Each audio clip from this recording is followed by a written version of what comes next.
aqui também com o nosso culto. Além disso, hoje nós temos a alegria de ter o pastor Obedes, queria convidá-lo para ocupar o púlpito. Se você é novo por aqui e não conhece o pastor Obedes, ele foi o pastor por 26 anos aqui em nossa igreja, e eu digo, meus irmãos, que se nesse ano e meio de pandemia, a igreja atravessou momentos difíceis e nós estamos aqui, Deus, certamente, vocês são testemunhas disso, usou o reverendo Obedes para lançar todas as bases, os alicerces que nós tínhamos para quando chegasse a pandemia, a gente poder atravessar de maneira vitoriosa, como, graças a Deus, a nossa igreja tem atravessado. Nós louvamos a Deus pela vida do reverendo Obedes, seu ministério aqui entre nós, e obrigado, reverendo, também por nos trazer a palavra hoje à noite. Obrigado, reverendo Marco Antônio. Irmãos, é sempre uma honra estar aqui nesse púlpito. E uma alegria poder estar diante dos irmãos, sabendo que os irmãos estão desejosos também de estudar a palavra de Deus, de se alimentar dessa palavra. Ok, obrigado. De se alimentar dessa palavra do nosso Deus.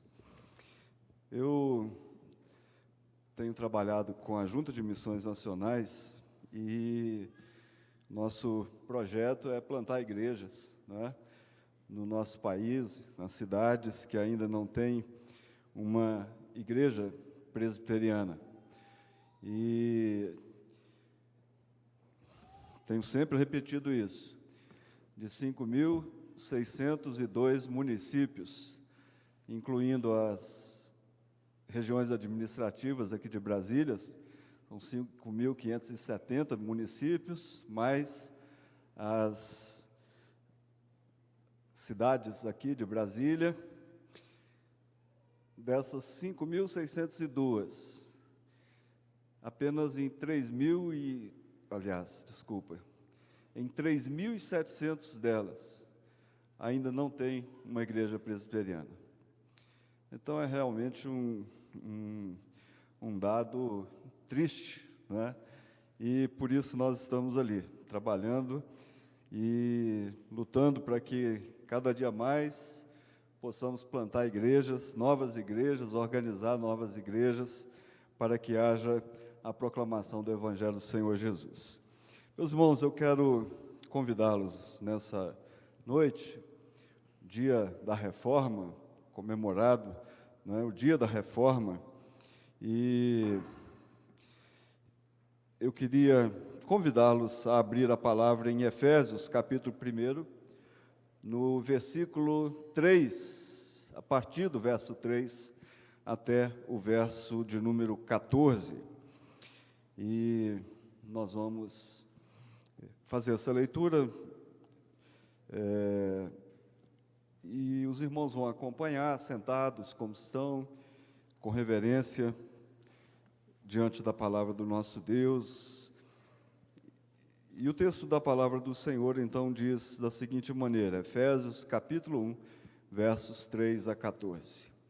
Bendito o Deus e Pai de nosso Senhor Jesus Cristo, que nos tem abençoado com toda sorte de bênção espiritual nas regiões celestiais em Cristo, assim como nos escolheu nele, antes da fundação do mundo, para sermos santos e irrepreensíveis perante ele, e em amor nos predestinou para ele, para a adoção de filhos, por meio de Jesus Cristo, segundo o beneplácito de sua vontade, para louvor da glória de sua graça, que ele nos concedeu gratuitamente no amado, no qual temos a redenção, pelo seu sangue, a remissão dos pecados, segundo a riqueza da sua graça, que Deus derramou abundantemente sobre nós, em toda a sabedoria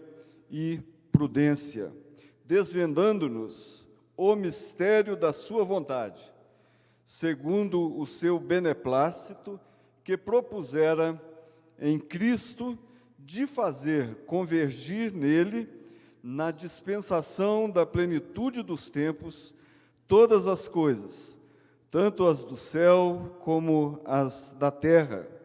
Nele, digo, no qual fomos também feitos herança, predestinados segundo o propósito daquele que faz todas as coisas, conforme o conselho da sua vontade, a fim de sermos, para o louvor da sua glória, nós os que de antemão esperamos em Cristo, em quem também vós, depois que ouvistes a palavra da verdade, o evangelho da vossa salvação, tendo nele também crido, fostes selados com o Santo Espírito da promessa, o qual é o penhor da nossa herança, até ao resgate da sua propriedade, em louvor da sua glória.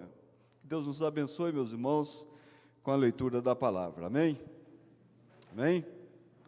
Amém, queridos. Louvado seja o Senhor. Meus irmãos, todo mundo conhece bem a história da nossa igreja, a história do Brasil. Lembram bem que em 1555, Villegagnon, um governador francês, ele chega ao Brasil. Na verdade, um invasor. Depois, essa França, aqui em nossa terra, foi expulsa, e ele chega, então, em novembro de 1555, com o objetivo de colonizar essa terra recém-descoberta. E, ao chegar aqui, ele constrói um lugar de segurança para ele, mas ele envia cartas a Calvino.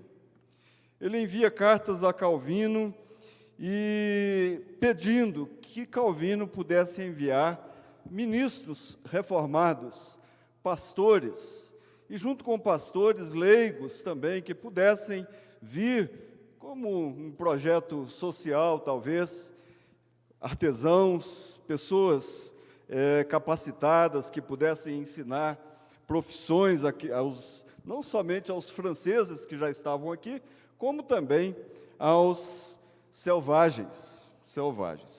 Calvino, ao receber a carta, a história conta isso, se alegrou muito por ver que o Evangelho ia agora atravessar o mar, os mares. E Calvino convocou, então, um reformado para liderar esse envio. E 16 pessoas se ofereceram para vir ao Brasil, pessoas capacitadas. Um ex-católico, um pastor ex-católico com doutorado, outros formados na escola ou na academia genebrina, que era a academia onde Calvino ensinava. E esses homens foram testados. Eles tiveram que pregar para expor a palavra, para ver se eram capacitados, foram abençoados e enviados. Então, a primeira igreja reformada no Brasil começa, na verdade, em 10 de março de 1557, na Baía da Guanabara, mas logo depois, Maria Tudor, a rainha católica, invade a França. E aquele país onde o domínio era reformado, agora passa a ter um domínio católico e uma perseguição terrível aos reformados. E Villegagnon, ele cai na fé. A sua fé, na verdade, era política. Ele queria estar bem com a política. E ele, então, começa a perseguir aqueles que tinham vindo. Começa a perseguir aqueles que ele tinha chamado. E é interessante, meus irmãos, que ele é chamado o Caim das Américas, porque só ele, além de torturar, ele estrangulou 3 daqueles 16 que vieram ao Brasil.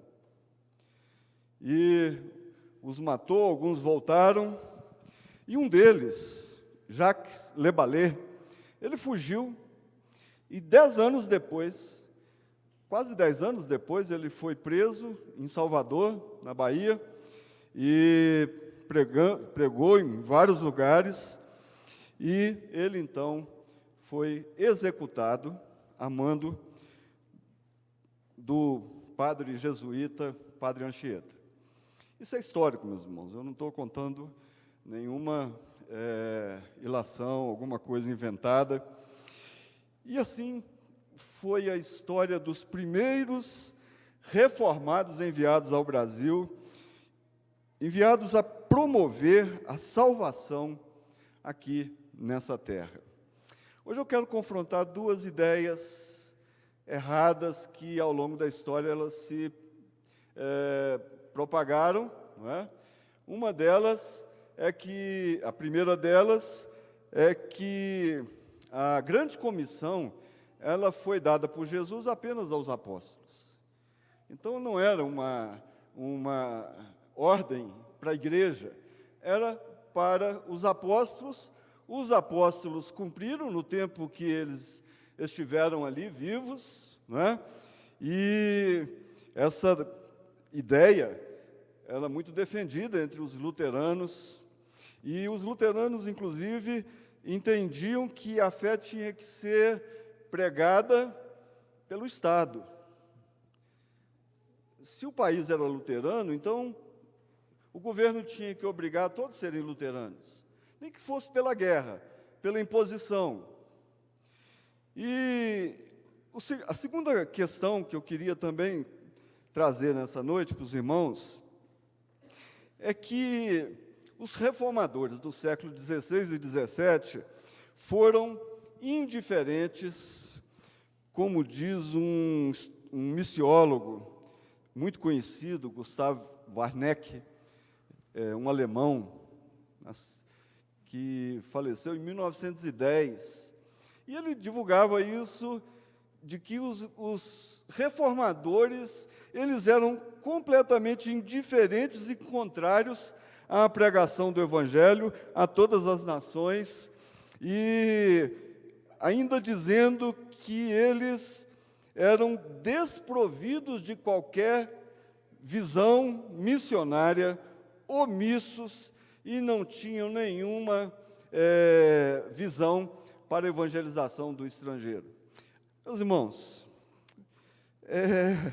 a história passou, isso foi, na verdade, outros acreditaram nisso, escreveram sobre isso, e afirmam, né?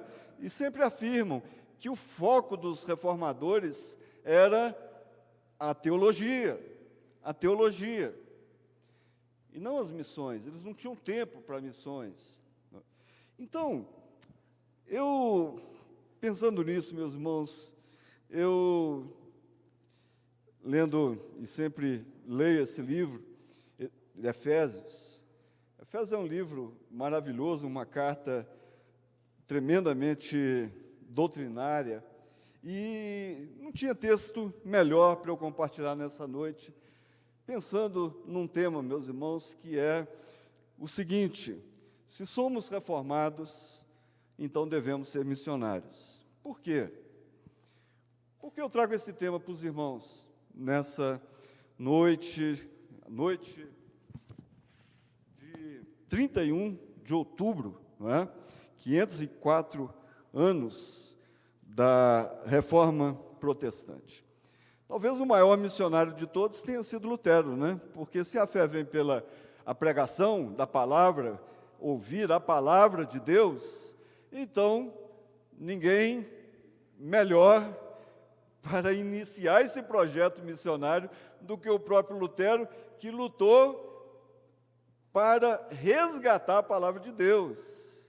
A palavra de Deus, já no ano de 1209, se não me engano, ela foi proibida de ser lida.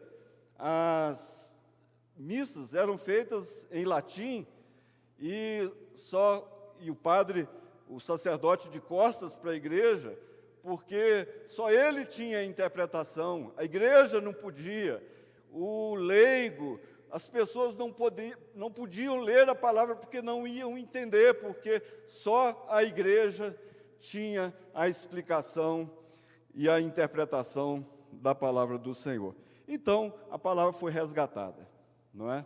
Louvado seja o Senhor por isso.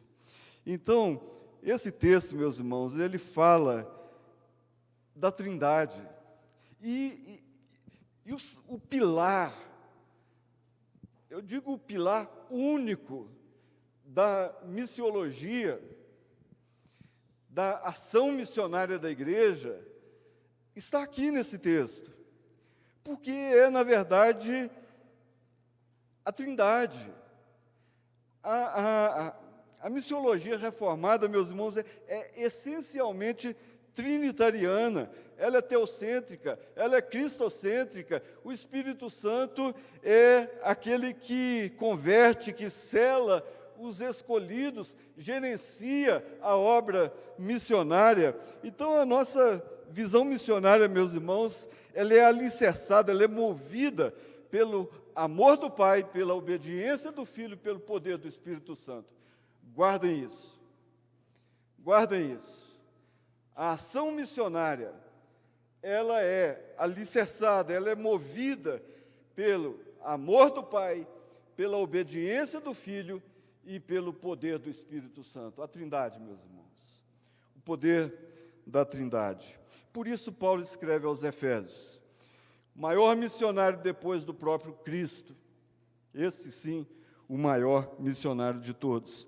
Então, a nossa missiologia, a nossa vida cristã, a prática da igreja, meus irmãos, a prática da igreja reformada deve ser, sim, uma prática de proclamação do Evangelho. E muitos têm hoje, nessa ideia de igreja virtual, me preocupo muito agora, pós-pandemia, por ter essa visão, quem sabe, crescido, aumentada, não é? Essa visão, assim, de uma igreja onde você só recebe, liga um aparelho, recebe, mas nunca proclama, nunca compartilha. E essa igreja tem, nesse ano, exatamente dado essa ênfase, compartilhar as verdades do Evangelho, meus irmãos.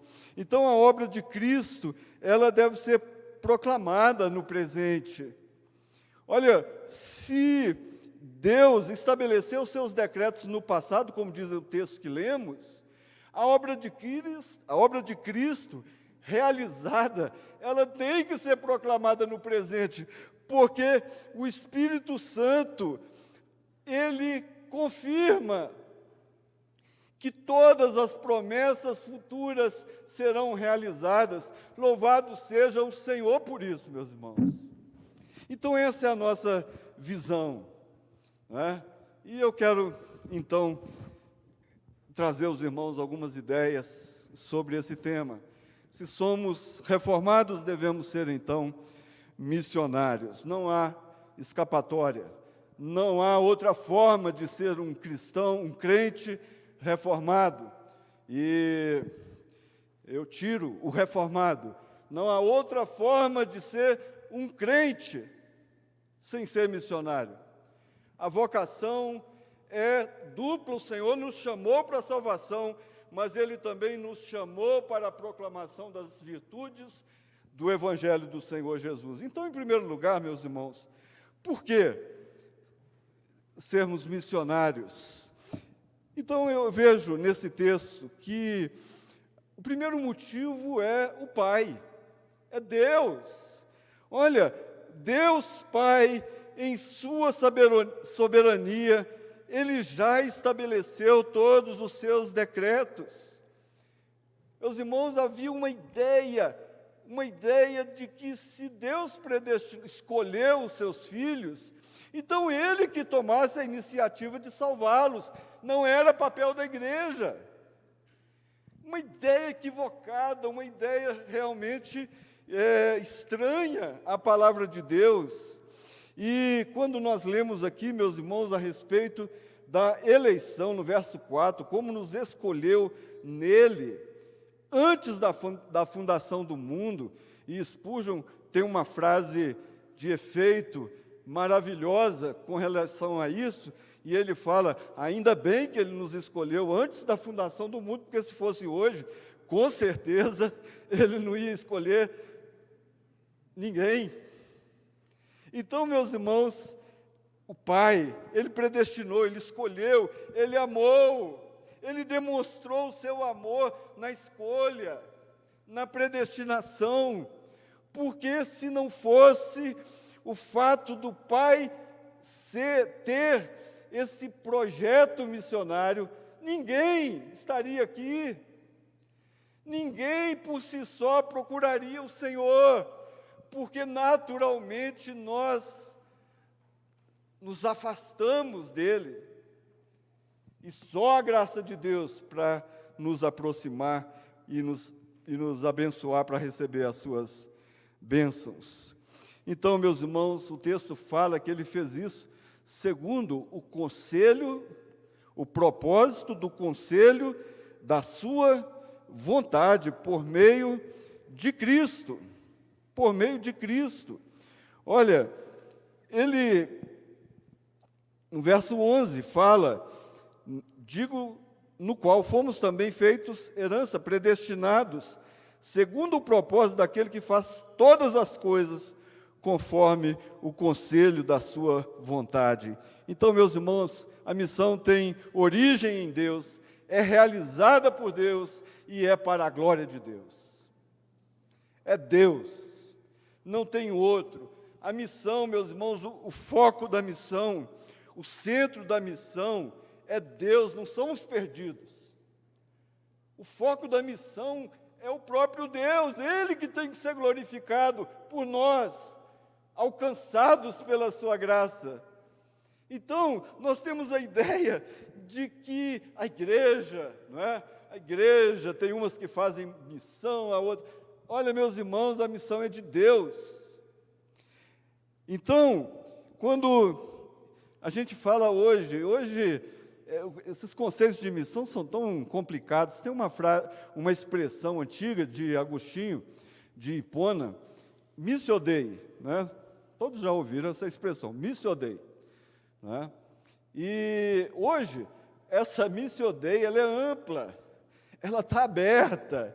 A igreja, ela tem, além de pregar o evangelho, isso é missio Dei, ela tem que cuidar dos pobres, ela tem que defender as baleias, ela tem que defender os golfinhos, ela tem que defender a ecologia. Então, o crente devia se amarrar, se acorrentar em volta de um tronco de uma árvore, porque a igreja tem que ministrar essas bênçãos para o mundo. Meus irmãos, missio Dei nada mais é do que o planejamento de Deus na redenção do pecador em amor e em justiça. As outras coisas, como diz o salmista, vos serão acrescentadas. Então, os reformadores, meus irmãos, entendiam, e a igreja precisa entender, que se nós cremos na soberania de Deus, se nós cremos, não há nada mais empolgante e que venha nos trazer maior incentivo na realização da missão, da proclamação, de dar testemunho, de viver uma vida que agrada a Deus nesse mundo. Não há incentivo maior do que a própria predestinação. E sim, meus irmãos, uma motivação para a igreja. Por quê? Primeiro, porque a Bíblia garante que diante do trono de Deus vão estar quem? Povos, nações, línguas, tribos, etnias. Então, pessoas, e aí tem uma expressão, de todos os povos, de todas as etnias, de todas as línguas. Então, de todas as nações. Então, meus irmãos, é algo que deve nos motivar. A nossa pregação não será em vão, porque a palavra não volta vazia. Então, nós podemos pregar o Evangelho. Calvino, ele afirmou algo quando ele fez uma interpretação de Atos 1:8, que todos conhecem: recebereis poder ao descer sobre vós o Espírito Santo, tal. E ele então faz uma citação seguinte, de que Deus é capaz de transformar os seus eleitos sem precisar da igreja.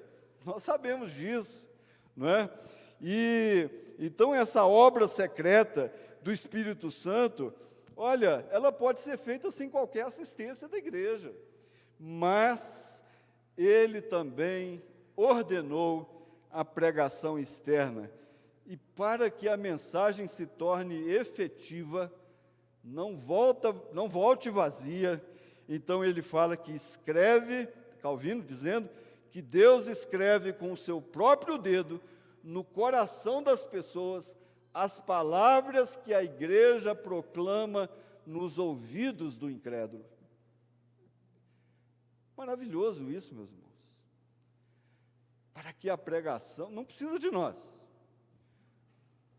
mas ele ordenou que nós tivéssemos esse privilégio, e ele, para que se torne efetiva essa ação missionária, ele escreve com o seu dedo no coração do incrédulo as palavras que ele está ouvindo da igreja.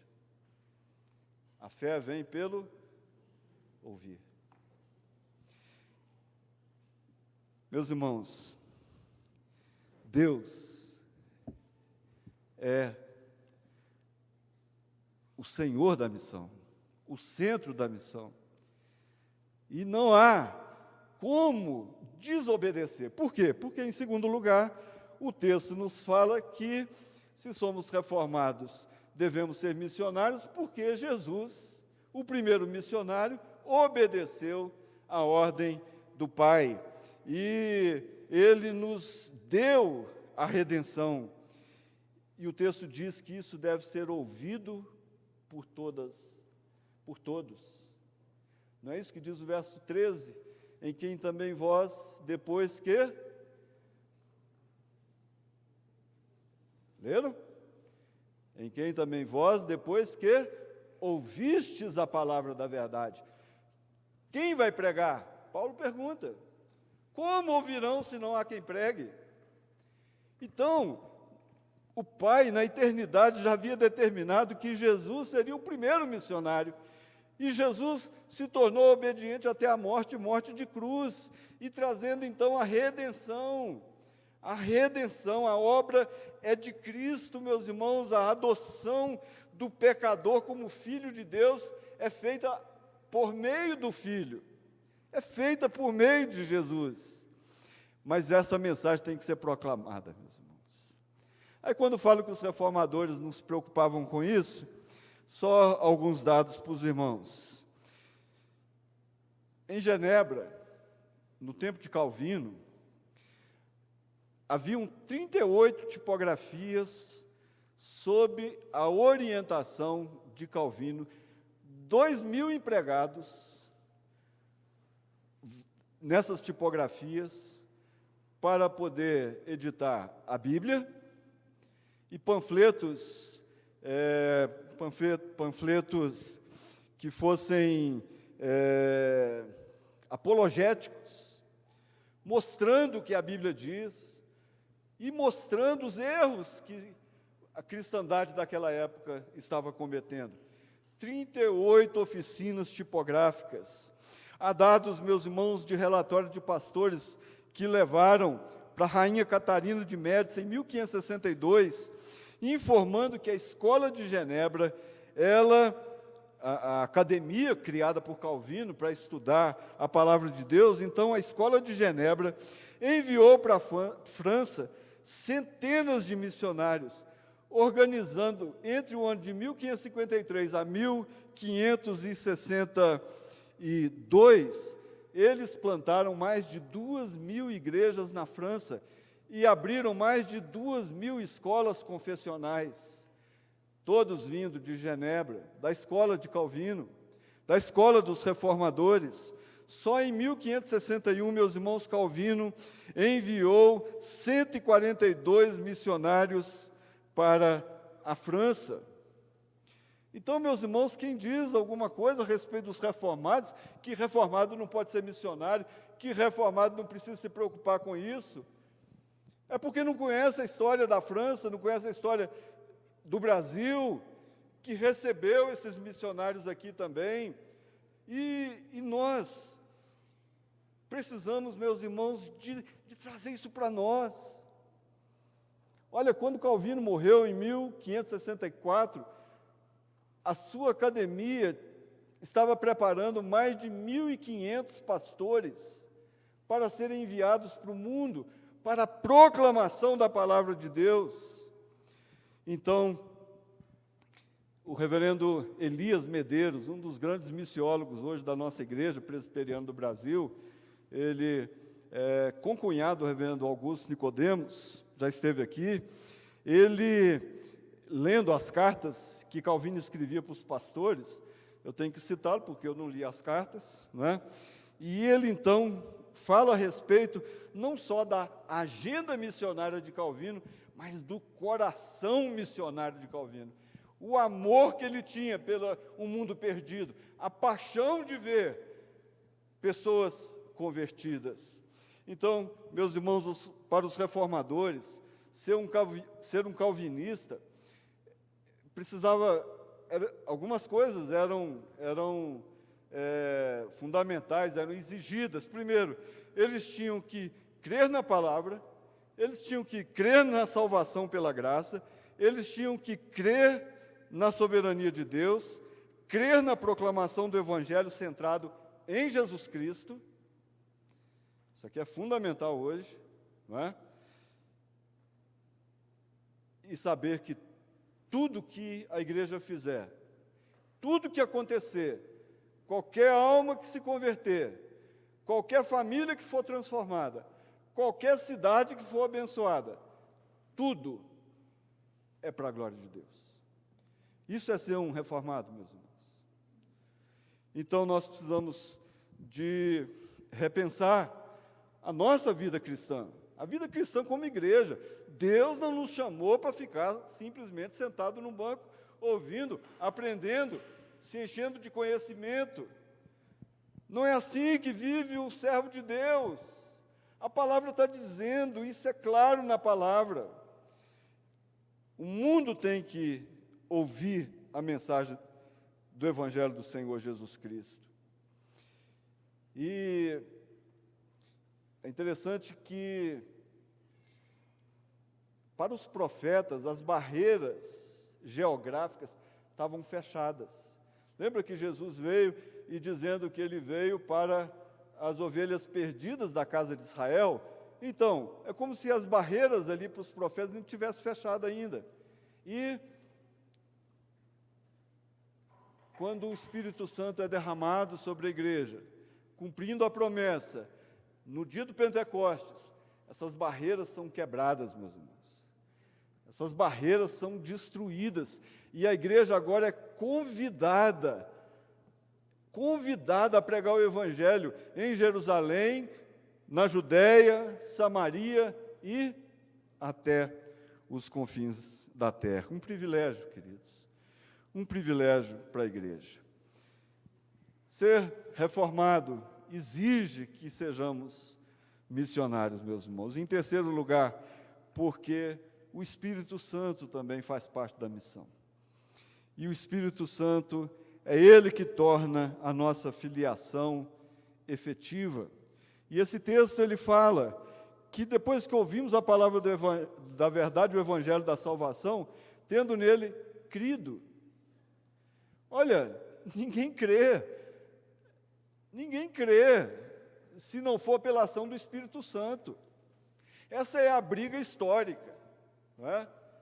Os cânones de Dort, por exemplo, eles foram feitos por vários teólogos, porque alguém tinha definido os 5 pontos de Armínio, ou do arminianismo, que falava que cada um podia escolher o seu futuro espiritual.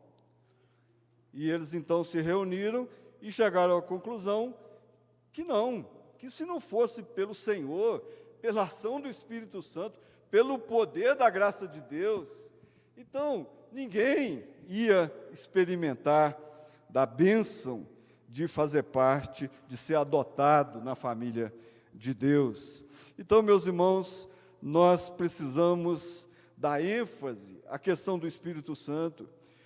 O Espírito Santo age na alma humana, fazendo aquela pessoa crer, e ele, em seguida, diz o texto que ele sela, e em seguida ele diz que o Espírito Santo se coloca como penhor da nossa herança. Sabe quando você vai na Caixa Econômica, não sei se alguém já fez isso, aí na Caixa Econômica deixa uma joia, pega um dinheiro, eles definem uma data para você ir lá, e aquela joia está penhorada. E o Espírito Santo, então, se coloca como penhor. O dia que nós chegarmos diante do Pai, e o Pai disser, entra no gozo do seu Senhor para receber a herança, o Pai pode perguntar, por que você vai receber, qual o direito que você tem? Porque o Espírito Santo está penhorado ao meu favor.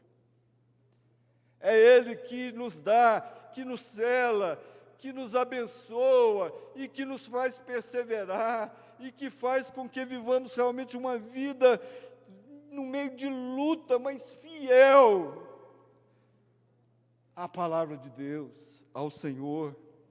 E o Espírito Santo, meus irmãos, age também na história, não só na história humana, mas age na terra, age na face da terra. Havia uma diferença que eles chegaram à conclusão, naqueles inícios, a diferença entre o luteranismo e calvinismo. Era o seguinte, Lutero entendia, meus irmãos, que o último dia, a volta de Jesus, se daria logo. Então, a igreja precisava ser transformada logo. E vários autores citam que Lutero entendia que até 1558 Jesus ia voltar. Agora, o calvinismo não. Os reformados calvinistas, eles não pensavam assim. E eles, então, ensinavam a igreja a pregar o Evangelho, para que houvesse mudança, transformação da sociedade. Se a gente queria ver alguma coisa boa nesse mundo, tinha que pregar o Evangelho. E hoje é a mesma coisa, meus irmãos. Se nós queremos ainda ver alguma coisa boa nesse mundo, a igreja, só a igreja, responsabilidade da igreja, do povo de Deus, é responsabilidade da igreja pregar o Evangelho. Havia uma insatisfação, uma inquietação dos reformados em ver mudanças a partir da proclamação do Evangelho. Então, meus irmãos, nós vemos que o Espírito Santo, ele faz parte da missão. E a nossa missão é da Trindade, a nossa missão é trinitariana. A nossa missão, meus irmãos, é porque o Pai ordenou, o Filho obedeceu e o Espírito Santo ministra o seu poder sobre a igreja. Nós, meus irmãos, não podemos aceitar, é muito mais fácil, né, a igreja aceitar que ela não precisa fazer nada. Porque sair do nosso comodismo é uma coisa muito complicada, não é? Mas o Senhor, Ele nos deu esse privilégio, Ele espera isso de nós, Ele quer que sejamos obedientes no cumprimento da sua grande comissão. Então, Deus é o autor da missão, Jesus cumpriu a missão e nos comissionou a proclamá-la, e o Espírito Santo, meus irmãos, ele gerencia essa missão e gerencia o resultado dessa missão. Meus irmãos, ainda existe no mundo mais de 2.000 povos, 2.000 povos sem presença missionária. Ainda existe no mundo 3.500 línguas, fazendo uma conta fechada, e se fala mais de 3.500 línguas, sem um versículo da Bíblia traduzido. Só no nosso país, meus irmãos, está aqui o nosso casal, Ramon e a Heloísa, que trabalham com os quilombolas. Mais de 2.000 comunidades quilombolas dentro do nosso país sem presença missionária. Mais de 115 tribos indígenas, sem uma palavra traduzida na língua deles e sem presença missionária. Então, meus irmãos, a gente vai olhando essas coisas. Mais de 5.000 comunidades ribeirinhas sem presença missionária. Estamos fazendo e eu termino aqui, estamos fazendo, meus irmãos, uma parceria de plantação de igreja no sertão da Bahia. Aí eu fui lá para conhecer as cidades. Quando eu cheguei lá, meus irmãos, é uma loucura. Porque a gente está focado na cidade. Mas cada cidade daquela do sertão baiano tem 5, 6, 8 povoados que também não tem o Evangelho. Conheci um povoado de 650 pessoas, 650 habitantes. E a igreja presbiteriana ali, com 350 membros, mais da metade da cidade. Aí falou assim, mas igreja não cresce em cidade, em lugar pequeno. Meus irmãos, quem fala isso é o Espírito Santo de Deus. A igreja tem que cumprir a ordem do Senhor. Onde estão os reformados? Mas a pergunta vai mais além. Onde estão os missionários? Que Deus nos abençoe, meus irmãos. Que Deus possa convencer o nosso coração a fazer alguma coisa. Olha, você pode pensar de que maneira você pode fazer. Você pode ir, você pode se colocar diante do Senhor, Senhor, me leva para onde o Senhor quiser. Mas você pode contribuir, você pode orar, você pode se envolver com missionário, você pode participar de uma obra, de uma construção, Olha, a igreja tem que se envolver. Que Deus possa abençoar, meus irmãos, as nossas vidas, abençoar essa igreja, para que ela continue a fazer a obra missionária, com o zelo que tem feito e com obediência à palavra de Deus. Que o Senhor nos abençoe.